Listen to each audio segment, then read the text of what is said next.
우리 하나님 말씀 함께 보겠습니다.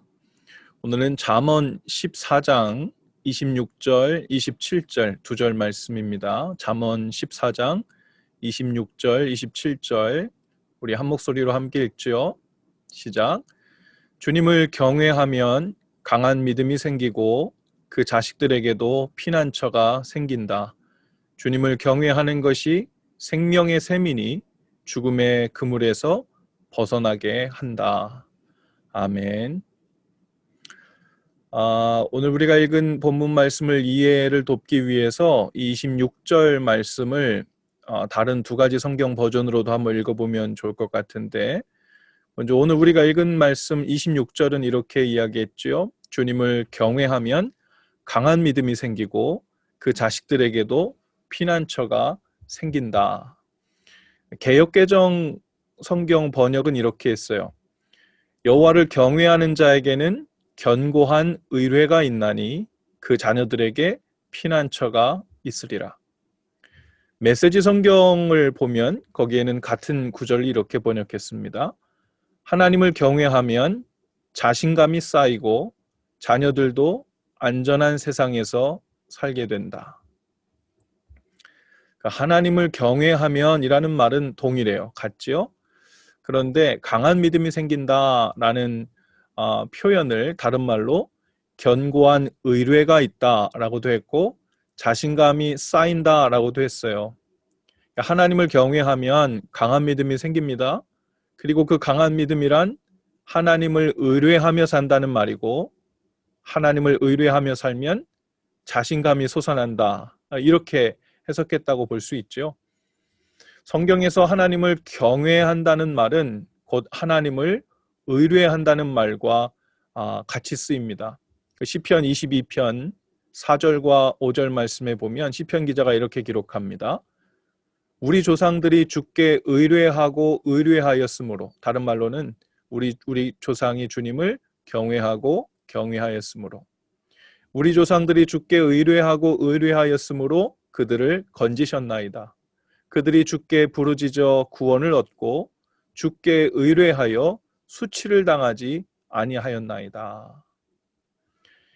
여기서 의뢰하다라는 말의 그 히브리어 어근은 그 뜻이 절벽에서 뛰어내리다라는 의미를 가지고 있어요. 의뢰한다는 것은 절벽에서 뛰어내리다라는 말에서 온 거예요. 이것은 마치 이 석가래 위에 올라갔다가 내려오지 못하는 어린아이와 같습니다. 지붕에 올라간 뛰어내릴 수가 없는 거예요. 안절부절하지 못하고 있는 거죠. 그런데 아빠가 와서 얘야 뛰어내려라 하는 말로 아이를 달랩니다. 그러면 아이가 그 아버지를 믿고 의뢰하기 때문에 순종하여 두려워하지 않고 아버지 품 안으로 자신을 던지죠. 그런데 아버지를 믿지 못하면 못 뛰어내려요. 아버지가 나를 받을 능력이 없다든지 혹은 아버지가 내가 뛰어내릴 때 장난칠지도 몰라, 나를 안 받아줄지도 몰라, 이런 불신이 있다 그러면 못 뛰어내리겠지요. 하나님을 의뢰한다는 것은 인생의 절벽을 만난 것 같은 상황에서도 주님을 향하여 내 삶을 던지는 용기를 말합니다. 주님을 향하여 내 삶을 내어 맡기는 믿음을 말하는 거예요. 그게 하나님을 의뢰한다는 말입니다. 살다 보면 삶의 모서리까지 코너에 밀려서 다리에 힘이 풀려 주저앉게 될 때가 있습니다. 또 내가 지금 절벽 끝까지 내몰려와 있구나 하고 느낄 때도 있죠. 여기서 조금만 더 코너에 밀리면 나는 도리가 없는데, 방법이 없는데 하고 엄청난 위기감이 올 때가 있죠. 또 때로는 사랑하는 사람과의 관계 속에서도 그런 위기감이 올 수 있어요. 생업의 현장에서도 올 수 있습니다. 때로는 자녀들을 키우면서 더 이상 아이들을 어떻게 해볼 도리가 없어서 또 나의 미래와 앞날만 생각하면 답이 나오지 않아서 마치 절벽 끝에 서 있는 느낌일 수도 있어요. 이런 여러 인생의 위기와 절벽 끝에 서게 되는 상황에서 우리가 피할 피난처가 있느냐 없느냐 하는 것은 아주 중요한 일이죠. 살고 죽는 일입니다. 그런데 어떤 사람에게 그런 피난처가 생긴다는 겁니까? 하나님을 경외하는 사람에게, 하나님을 의뢰하는 사람에게 그 피난처가 생긴다는 거예요. 많은 사람들이 피난처, 즉 안전하게 피할 곳, 보호받을 곳에 대한 이 피상적인 생각을 하고 삽니다. 심지어 믿는 사람들도 그래요. 피난처란 나의 그 위기의 문제, 두려움의 문제를 덜어주고 해결해 줄 만한 것이라고 생각합니다. 그래서 어제도 우리가 돈에 대해서 나눴지만 내 손으로 만들어 놓을 수 있다고 생각하는 가장 확실한 피난처인 돈이나 재물이라고 생각하기 쉬워요.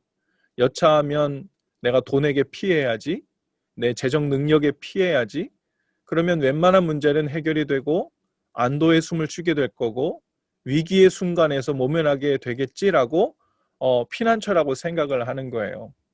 그런데 한번 보세요.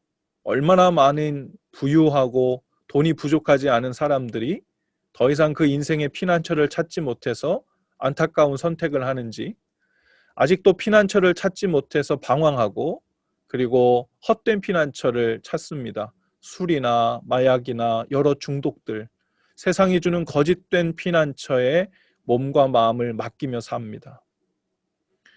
여러분, 우리의 피난처는 오직 하나님 한 분이신 줄로 믿습니다. 그리고 그 피난처를 어떻게 선점하고 취할 수 있는가? 오늘 말씀이 뭐라고 합니까? 하나님을 경외하라는 겁니다. 그분을 의뢰하라는 겁니다. 하나님을 경외하고 의뢰하는 것만큼 안전한 피난처가 생긴다고 말합니다. 그러면 이 위태로운 세상도 마음 놓고 힘껏 살아갈 자신감이 생긴다는 거예요. 나에게 무엇이 특별한 능력이 있어서가 아니라, 그리고 웬만한 위기를 넘길 수 있는 큰 재물이 있어서 자신감이 생겨서는 안 되고, 하나님을 나의 피난처로 삼았기 때문에 힘껏 살아갈 자신감이 생겨야 합니다. 이제는 위기를 만나고 두려운 일을 만나면 벼랑 끝에 서서 바들바들 떨고 있지 않아도 되는 거예요. 뛰어내려요. 어디로요? 하나님께로. 예수님께로 뛰어내리는 거예요. 그러면 피난처이신 주님의 품 안에서 평강을 누리게 되고 보호받게 될 것이라는 거예요. 그 인생의 위기 가운데 벼랑 끝에서 주님께로 뛰어내리는 방법을 알고 그 경험이 있는 사람, 그리고 그 피난처 안에서 누리는 평강을 아는 사람이 복이 있는 사람입니다. 그것을 아는 사람이 신앙생활을 어떻게 하는지를 알고, 그것을 아는 사람이 주님 안에 거한다는 것이 무엇인지를 아는 거죠. 그러면 주님께 뛰어내린다는 것은 무슨 말일까? 말씀 앞에 나와 약속의 말씀을 굳게 붙잡는 겁니다. 기도의 자리로 나와 주님께 우리의 두려운 마음, 걱정되는 마음, 떨려서 죽을 것만 같은 마음을 말씀드리는 거예요. 그것이 주님께로 뛰어내린다는 말이에요.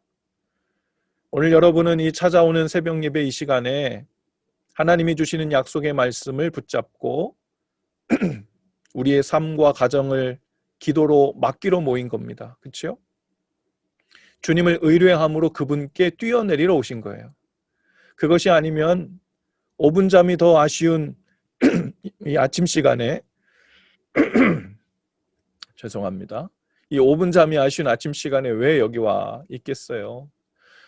시간에 늦을까 싶어가지고 시간을 또 보고 하면서 아마 체크하셨을 거예요. 그렇죠? 5분 전에 들어오시는 분들, 이거 1분 남았는데 오늘 1분 늦었네, 1분 일찍 왔네 이러면서 시간을 계속 하면서 이 시간에 맞춰 들어오시려고 왜 애쓰셨어요?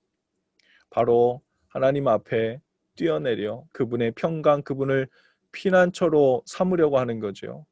말씀을 붙잡으면 마음의 평강이 찾아옵니다. 기도로 주님을 의뢰하면 어느새 우리가 주님을 피난처로 삼아 그 안에 들어와 있다는 것을 깨닫게 되지요. 그래서 주님을 의뢰하는 사람은 그 마음에 이런 마음이 생겨요.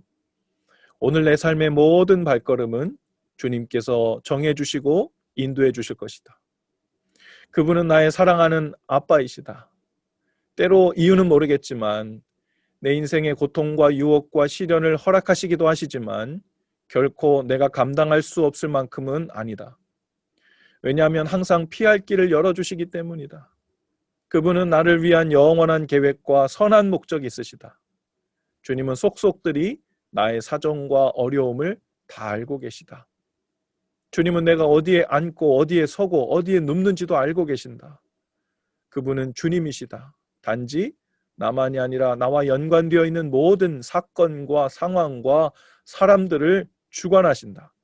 여러분, 이런 마음이 주님을 의뢰할 때, 그분 품에 있을 때 강해지고 그것으로 인하여 우리 안에 평강이 찾아오는 겁니다. 여러분, 자녀들에게도 언제라도 피할 수 있는 안전한 피난처를 제공해 주시고 선물하실 수 있기를 바랍니다. 그 일은 다름 아니라 부모들이 하나님을 생명을 다해 경외하고 의뢰하며 사는 것을 보여주는 거예요. 하나님을 경외하는 일은 마치 튼튼한 성곽을 우리 인생 가운데 쌓아가는 일과도 같아요. 견고한 성곽은 어떤 공격에도 안전하고 우리의 후손들까지도 생명을 지켜주지요. 가장 힘든 위기와 도전 앞에서 부모들이 하나님을 경외하고 그분을 의뢰하며 주님을 피난처로 삼는 모습을 보면서 그 자녀들이 얼마나 안정감을 느끼겠어요. 아무리 힘들어도, 아무리 답이 없어 보여도 우리에겐 피할 곳이 있구나. 자녀들에겐 부모가 하늘이라 철저히 의지하여 살고 있는데 그 부모가 만일 멘붕에 빠져서 피할 곳이 없어 불안불안해하는 삶을 계속 유지하고 있다는 그 모습을 보게 된다면 자녀들의 마음이 얼마나 불안하겠어요. 하늘이 무너진 느낌일 겁니다. 그 두려움과 공포는 부모들이 느끼는 상실감, 부모들이 느끼는 두려움의 몇 배일 겁니다. 그러나 우리 아이들도 피할 곳이 있다는 것을 알면 달라집니다. 나도 하나님께 피할 수 있구나. 나도 부모님을 위해 하나님께 피해 기도할 수 있구나. 나도 형제들을 위해, 자신을 위해 하나님께 기도하고 주님을 믿으며 사는 피난처를 갖게 되면 그제서야 참았던 숨을 돌릴 수 있게 되는 거예요. 여러분, 그것을 아이들에게도 선물하실 수 있기를 바랍니다. 아이들 위해 비싸고 좋은 보험을 들어주고 큰 차 사주는 것이 피난처가 아니고, 아이들의 미래를 보장한다고 값비싼 과외를 시켜줄 수 있는가 없는가, 좋은 대학에 보내어서 미래를 보장해 줄 건가 아닌가, 이것이 그들의 인생의 피난처가 아니라 하나님을 향한 부모의 하나님을 경외하는 믿음, 하나님을 의뢰하는 믿음을 보고 자란 이 자녀들이 하나님의 보호 그늘 아래 있게 마련이지요. 우리 사랑하는 아이들 모두 하나님을 의뢰하는 피난처를 소유하고 살게 되기를 축복합니다. 이어서 오늘 27절에 뭐라고 해요? 주님을 경외하는 것이 생명의 샘이니 죽음의 그늘에서 벗어나게 한다라고 했어요. 주님을 경외하는 것은 마치 생명의 샘과 같아서 우리 인생 살면서 여러 죽음의 그물에 붙잡히는 일을 만나도 그 그물에 묶여 있지 않고 계속 노임을 받게 된다는 겁니다. 생명의 샘. 떠오르는 말씀이 있을 것 같아요. 예수님이 사마리아 여인에게 찾아오셔서 우물가에서 그렇게 말씀하시잖아요. 요한복음 4장 10절에 보면 예수께서 대답하여 이르시되 내가 만일 하나님의 선물과 또 내게 물 좀 달라 하는 이가 누구인 줄 알았더라면 내가 그에게 구하였을 것이요 그가 생수를 내게 주었으리라. 또 4장 14절에 보면 내가 주는 물을 마시는 자는 영원히 목마르지 아니하리니 내가 주는 물은 그 속에서 영생하도록 솟아나는 샘물이 되리라. 하나님을 경외하는 사람은 마치 영원히 멈추지 않고 흘러나오는 생명의 샘물을 옆구리에 끼어 차고 사는 사람과 같습니다. 살면서 여러 종류의 죽음의 그물에 걸리죠. 안 걸리는 사람은 없어요. 그런데 그 생명의 샘물을 마시고 또 노임을 받게 되고 또 살아나고 또 생기를 얻게 되고 죽음의 그늘에서 그 사망의 음침한 골짜기에서 주님을 피난처로 삼아 푸른 초장으로 나오게 되는 은혜를 입게 되는 겁니다. 우리에게 죽음의 공포를 느끼게 하는 그물들을 계속 만나요. 삶의 위기도 만나고 문제도 만나고 마음이 상처 입고 상하고 디프레션 되는 그런 일들도 수없이 만날 겁니다. 하지만 하나님을 경외하는 사람은 예수 그리스도 안에 거하면서 이 생명의 샘물을 계속 퍼마시며 사는 인생을 살게 되는 겁니다. 그 생명의 샘물이 누구라고요? 예수님이시라고요. 그리고 그분을 만나는 자리로 나아가는 것이고 예배하는 자리로 나아가는 것이고 말씀을 체험받는 자리로 나아가는 것이고 기도로 아뢰는 자리로 나가는 거예요. 거기가 영생의 샘물을 퍼마시는 우물가입니다. 우리가 잘 아는 공자의 말 중에 수신제가 치국평천하라는 말이 있지요. 세상을 평화롭게 하려는 자는 먼저 자신의 몸과 마음을 닦고 가정을 잘 보살피고 그 다음에 나사를 잘 다스릴 수 있다 이야기입니다. 평천하에 이르는 길은 수신에서부터 시작된다는 말이죠. 이걸 기독교식으로 말하면요, 하나님을 경외함으로 예수님 안에 거하는 것이 먼저라는 말이에요. 이것을 좀 더 쉽게 말하면 우리 마음속에 그리고 모든 관계 속에 예수님을 모시고 그분을 의뢰하며 사는 것이야말로 모든 평화의 시작, 평안의 시작이라는 말이죠. 그리고 그 평안이 내 마음속에 먼저 자리를 잡고 내 가정에 먼저 자리를 잡고 있어야 그 다음에 내가 밖에서 일하는 직장에서도 가게에서도 모든 만나는 관계 속에서도 비로소 평화로운 생명의 기운이 시작될 수 있다는 말입니다. 삶이 메시지다라는 책에 이런 이야기가 나옵니다. 한 여인이 꿈을 꾸었는데요. 시장에 가서 이제 막 새로 문을 연 어느 가게에 들어갔어요. 그 가게 주인이 다름 아닌 하나님이었다는 거예요. 가게 주인이 하나님이에요. 무엇을 파느냐고 묻자 하나님은 당신의 가슴이 원하는 것은 무엇이든 팝니다 라고 대답합니다. 여인은 인간이 바랄 수 있는 최고의 것을 사기로 마음 먹습니다. 그리고 말해요.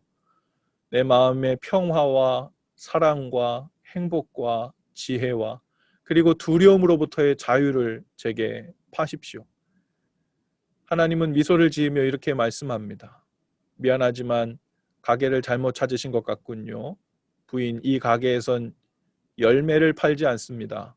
오직 씨앗만을 팝니다. 여러분, 하나님께 기도할 때 주님, 제 마음에 평안과 사랑과 행복과 지혜와 두려움을 주세요.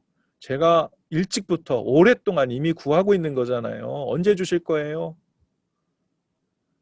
여러분, 이렇게 기도하는 것보다 우선해서 구해야 할 게 있어요. 하나님, 제게 그런 것들을 언제 주실 겁니까? 왜 안 주시는 거예요? 기도했는데도 제 삶에는 아직 왜 그런 열매가 없나요? 하나님은 역시 언제나 제가 달라는 것을 한 번에 속 시원하게 그렇게 주시는 일이 별로 없으신 것 같아요. 하고는 제 성질에 뒤돌아서 버리는 일이 없기를 바랍니다. 무엇을 먼저 구해야 하냐면 열매가 아니라 씨앗을 구해야 합니다. 하나님을 경외하는 마음을 제게 주십시오. 하나님을 의뢰하는 마음을 주십시오. 그 씨앗을 힘써 파종하는 삶이 되기를 원합니다. 주님 의뢰하기를 피난처로 삼아 주님께로 내 삶을 던지고 우리의 가정을 맡기고 우리 자녀들을 맡기고 우리의 미래를 맡기는 그 마음을 구하는 거예요. 그러면 그제서야 그 다음에 그렇게도 원하는 그렇게도 구했던 열매들이 하나씩 하나씩 맺혀지기 시작하는 거예요. 평안도 찾아오고 행복도 열리고 지혜도 생기게 되는 거죠. 하나님께 나 행복 달라고 구했어. 그래서 생기는 것이 아니라 하나님을 경외하는 것, 하나님을 의뢰하는 마음을 구하는 거예요. 오늘도 우리가 함께 기도하는 시간을 갖기 원하는데요. 혼자 오신 분들 두 손을 모으시고 함께 기도하시고 또 부부가 오신 분들은 손을 잡으시고 자녀들 있으신 분들은 다른 한 손으로 아이들 머리에 손을 얹고 기도하세요. 자녀들이 만일 이곳에 없고 멀리 떨어져 있다면 다른 곳에 살고 있다면 그곳을 향해서도 손을 뻗어 기도하실 수 있기를 바랍니다. 이렇게 기도하면 좋겠어요. 주님을 경외하며 의뢰하는 마음을 주옵소서. 하나님 경외하고 의뢰하는 믿음의 씨앗을 힘써 파종하는 날이 되게 하시고 또 그런 올해 한 해가 되게 하옵소서. 하나님을 의뢰함으로 피난처를 삼는 저희 각 인생이 되게 하시고 가정이 되게 하시고 우리 자녀들이 되게 하옵소서. 지금 육체적으로 정신적으로 걸려있는 많은 죽음의 그물들에서 벗어나는 은혜를 주옵소서. 생명샘을 옆에 끼고 사는 그런 은혜와 지혜를 저희에게 주옵소서. 우리 한 5분 정도 다 같이 함께 기도하신 후에 제가 마무리 기도하겠습니다. 우리 함께 기도하겠습니다.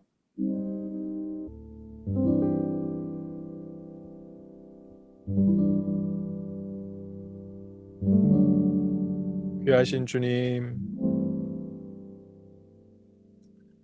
하나님을 경외하고 하나님을 의뢰하는 그 생명의 씨앗을 힘써 파종하기를 원하는 주의 사랑하는 자녀들, 그리고 오늘 하루를 출발하는 이 첫 시간에 하나님께서 부어주시는 은혜와 능력과 믿음이 갑절이나 부어질 수 있도록 주님 역사하여 주시옵소서. 또한 생명의 샘물이신 주님 곁에 온전히 머물러 말씀 안에 거하며 하루 온종일 죽음의 그물에서 벗어나는 놀라운 해방의 역사, 자유의 역사, 치유와 회복의 역사가 나타나도록 우리의 몸을 고치시고 마음을 고치시고 영혼을 고쳐 주옵소서. 종일 우리에게 말씀하시는 성령님의 음성에 귀 기울이게 하시고 그 생명의 속삭임에 힘껏 반응하여 주님께서 선물로 주신 이 하루를 하나님께 영광되며 생명의 기운으로 넘쳐나게 하여 주시옵소서. 이 아침 생명의 우물가에서 주의 말씀을 받아 마시고 나아가는 모든 자녀들 위해 은혜 위에 은혜를 더하시고 우리 사랑하는 자녀들에게는 지혜를 더하셔서 오늘 공부하고 또 친구들을 만나고 눈으로 보고 귀로 듣는 모든 것들로부터 가장 선하고 가장 좋은 것들을 마음에 남기는 인생에 스며들게 되는 은혜를 허락해 주옵소서. 감사합니다. 예수님의 이름으로 기도합니다. 아멘.